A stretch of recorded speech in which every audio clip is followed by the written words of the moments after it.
예, 여러분 안녕하십니까? 이 교계 소식으로 이번 9월 달이 들어와서 이제 전국의 한국 교계 전체가 9월 총회를 이제 시작하게 됩니다. 눈앞에 두고 여러 가지 이번엔 총회는 너무도 몸살을 많이 앓고 한국 교회 정화의 그 소리가 높은 가운데 자, 예장 합동측도 이 소송에 말려 가지고 이 선거에 부총회장 선거에 문제가 있다고 하고요. 애장 통합 측도 여러 번 전해드린 대로 이 총회장이 지금 유고적인 상태에 지금 뭐 40일 금식 기도를 하고 있다. 이 7개 윤리 문제로. 그리고 감리교회도 이렇게 소송으로 휘말려 있네요. 그리고 루터에도 뭐 그러하고요. 침례교회도 이번에 한국교회 초미의 관심으로 침례교회 총회도 마침내 이 법원 판결, 이 총회 안에 이제 선관위의 판결 여러 가지 이제 취소가 있다가 오늘 하루 이틀 만에 또 이렇게 뒤집어져서 법원 판결이 나온 것이 있습니다. 자, 여기에 부총회장이 선거법 위반으로 자격을 둘 다 상실, 직무 정지를 시키고 뭐 이렇게 이제 법의 이제 무효 처리를 받고 이렇게 했다가 자, 그런 그 공백 상태에서 장경동 목사를 선거 없이 이렇게 추대하자 하는 그런 운동도 있었다 하는 것 제가 알려드렸고요. 선관위에서는요, 장경동 목사와 이원 목사 두 후보를 자격을 이렇게 이 박탈을 했다가 총회 선관위죠. 박탈을 했다가 이것을 가처분 신청을 소를 제기를 했다가 마침내 하루 이틀 만에 법원에서 이제 판결을 받은 결과요. 이원 목사는 후보 자격이 있다. 그런데 장경동 목사는 후보 자격이 없다. 이런 이제 판결을 받았다는 것입니다. 자, 그 내용에 대해서 한번 어떻게 되어졌는지 알아보도록 하겠습니다. 자, 이렇게 기침 선관위에서 기독교 침례입니다. 총회장 후보 장경동 이원 목사 자격 박탈이었다. 박탈. 자, 이렇게 해가지고 박탈이라고 하는 총회회관의 모습입니다. 그랬다가 이 박탈을 했다고 했는데 그 내용이 뭐 이런 것들이 들어 있습니다. 3일 2명의 총회장 후보인 이 목사와 장경동 대전 중문교회 목사에 대해 금품 수수 등을 이유로 후보자 결격 사유 판단을 내린 바 있다. 자, 이렇게 나와 있는데요. 뭐 500만 원을 선거 사전 운동하지 말라고 그랬는데 이렇게 500만 원을 건넸다. 그런 그 기사도 나와 있습니다. 자, 그런데 이렇게 이원 목사는 한국 침례의 총회장 후보 자격이 있고 장경동 목사는 후보 자격에 대해서 효력 정지 판결을 받았다. 이게 하루 이틀 만에 이렇게 다시 뒤집어졌습니다. 예, 뒤집어졌는데요. 총회의 그 선관위하고 법원 판결하고는 또 다르다는 것입니다. 자, 여기도 이렇게 침례회 베프티스트 투데이 이 침례회 교단에서 나온 이제 소식인데요. 이원 목사는 후보 자격이 있고 장경동 목사 후보 자격이 없어. 자, 이런 그 내용으로 되어 있습니다. 자, 이것이 우리가 이 내용을 보면은 자, 이게 침례교의 총회의 앞에 광경 모습인데요. 자, 이 내용이 무엇인지를 잠깐 보도록 하겠습니다. 자, 이게 장경동 목사에 대해서는 총회 규약 제8조 1항을 위반한 장경동 목사를 정당한 후보로 인정한 위반했는데 후보 이 선관위에서는 결정은 무효이기 때문에 그 효력을 정지시켜 달라는 취지의 신청을 서울 남부지방법원에 제기를 했는데요.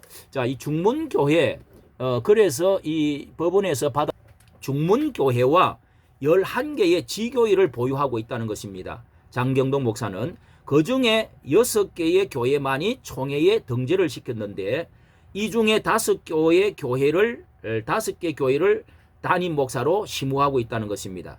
총회에 등재한 6개 교회 이 유지재단의 12개 교회 전부 12개 교회가 아니더라도 3분의 1을 유지재단에 등기를 해야 된다는 건데 그러니까 5개는 유지재단에 등기가 돼야 총회 규약에 법에 맞다는 것입니다. 그런데 두 개만 그러니까 12개 교회 가운데 총회에 등록되기는 6개, 그리고 유지재단에 등기를 해야 되는 것은 5개를 해야 총회장에 나갈 수 있다는 겁니다. 그런데 2개만 했다는 거예요. 2개만.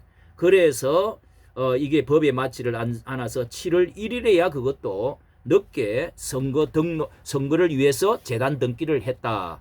이렇게 해서 비난을 좀 받아왔다. 자, 이런 이제 내용이 들어 있고요.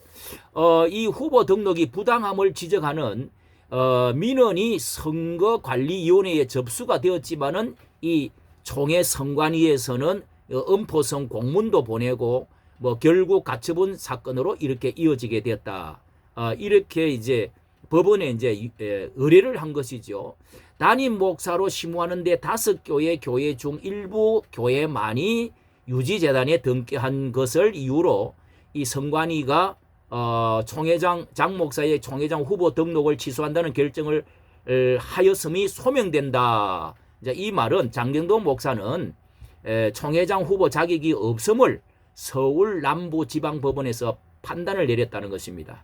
자, 이렇고 그 다음에 이혼 목사에 대해서는요, 이 두 후보가 등록된 이 사건은 총회 선관위가 이혼 목사에 대해서 총회장 후보 등록에 대한 등록증을 발급하지를 않았다는 겁니다. 그래서 확정해 주지 않으므로 이제 이혼 목사는 또 후보 등록 거부 결정 효력 정지 가처분 신청을 법원에가 냈는데, 거기에서 결정이 낸 것이 기독교 한국 침례회 선거관리위원회는 80대 총회장 선거 시까지 이혼 목사에 대한 제114차 정기총회 의장단 총무선거 이 80대 총회장 후보자 지위를 박탈하거나 대의원권을 정지시키지 마라 못한다, 이렇게 판결을 내려줬다는 것입니다. 이게 이제 남부 이제 이렇게 법원에다가 신청한 결과인데요. 소를 제기했던 결과가 나왔는데, 자, 이게 이제 선거관리위원회 운영 내규를 적용을 할 때 선관위가 너무도 확대 해석하고 무리하게 적용시키는 바람에, 자, 이게 두 사람 다 후보 자격 박탈도 하고 또 뭘 하다가 결국은 이런 이제 결과를 가져왔는 것이, 이 규정 안에 이제 임의로 신설하고 후보자들을 압박하면서 이 후보자 운영 내규의 자격까지 결정할 수 있는 뭐 규정들까지 신설했다가 이 사건이 결과적으로 점점 커져서 선관위가 두 후보 모두 후보 등록 취소 결정을 하게 된 결과, 이 문제가 이렇게 법원까지 가게 돼서 이런 결과가 나왔다는 것이죠. 자, 그런데 이 후보자 등록 당일 출정식을 가져온 전례도 무시되면서 정기총회를 불과 4일 앞둔 9월 5일에서야 후보자 출정식과 공개토론회를 한날에 가진다고 결정을 했다는 겁니다. 그러므로 선거 사무가 총체적으로 부실하게 이루어지고 있다. 특히 이혼 목사가 이제 이 후보자 한 명인데 참석하라는 통보도 하지를 안 했고, 이혼 목사 측이 5일에 있을 이제 그 출정식과 공개 토론회에도 참석할 수 없는 이런 결과를 가져왔다. 자, 우리가 자 이렇게 간단히 보면서 장경동 목사에 대해서 침례교뿐만 아니라 한국 교회를 대표하는 목사고 또 일반 사회에서도 많이 알려진 분으로서 이렇게 교단 안에서도 여러 가지 이렇게 불법적인 것, 그 교회의 그 위성교회 여러 이제 교회를 11개나 가지고 있으면서 이렇게 그 법적인 문제, 또 뭐 이제 돈을 주고 받았다는 그 정치, 그리고 정치적인 그 대표 내려놓기를 바란다, 이런 요구도 이렇게 보이고 있습니다. 한국 교회의 정화를 위해서 자 이런 문제, 여러 가지 문제가 우리가 기도를 많이 해서 한국 교회가 정화가 잘 이루어질 수 있기를 간절히 바랍니다. 이까지 정치 감사합니다.